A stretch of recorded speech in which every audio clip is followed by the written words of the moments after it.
Karen's hands trembled as she rifled through the stack of envelopes, her eyes darting to the quiet street.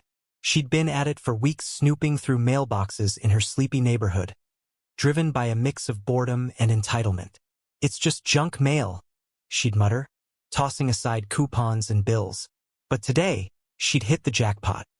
A veteran's pension check, tucked inside a plain envelope from the VA. It belonged to Tom, the grizzled ex-Marine next door, a man who kept to himself but always saluted the flag at dawn.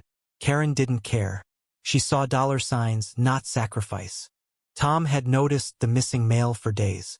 At first, he chalked it up to clerical errors. Decades in the service had taught him patience. But when his pension check vanished, rage simmered.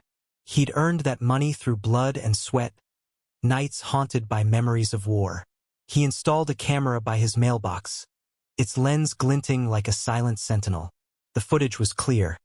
Karen, in her signature floral scarf, slipping envelopes into her purse under the cover of dusk.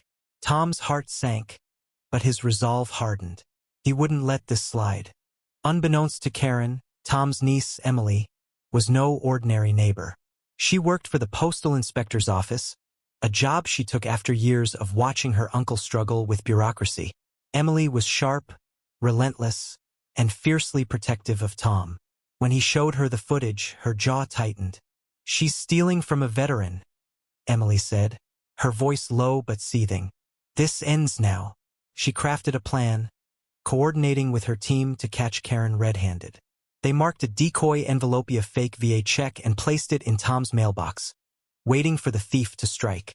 The trap snapped shut on a crisp morning. Karen, oblivious, snatched the decoy envelope, her greed blinding her to the neighbors' curious glances. As she turned to leave, Tom stepped out, his voice booming across the lawn. "That's my mail, Karen." She froze, eyes wide, clutching the envelope like a lifeline. Before she could stammer an excuse, Emily appeared, badge gleaming, flanked by 2 inspectors. "Karen Mitchell, you're under investigation for mail theft," Emily said, her tone cutting like steel. The neighbors gasped, their whispers a growing chorus of shock and disdain. Karen's defiance crumbled. She tried to spin a tale claiming she was checking for misdeliveries, but the evidence was damning. The camera footage, the marked envelope, and a search of her home revealing a stash of stolen mail painted a grim picture. As Emily cuffed her, Karen's bravado melted into sobs. "I didn't mean any harm," she pleaded. But Tom's stony silence spoke louder than her excuses. The betrayal stung deep, not just the theft, but the violation of trust in a community that prided itself on unity. Karen faced charges, her reputation in tatters. Tom reclaimed his stolen pension, but the victory felt hollow. The neighborhood, once a haven, now buzzed with distrust. Emily, though hailed as a hero, grappled with the weight of exposing a neighbor's fall.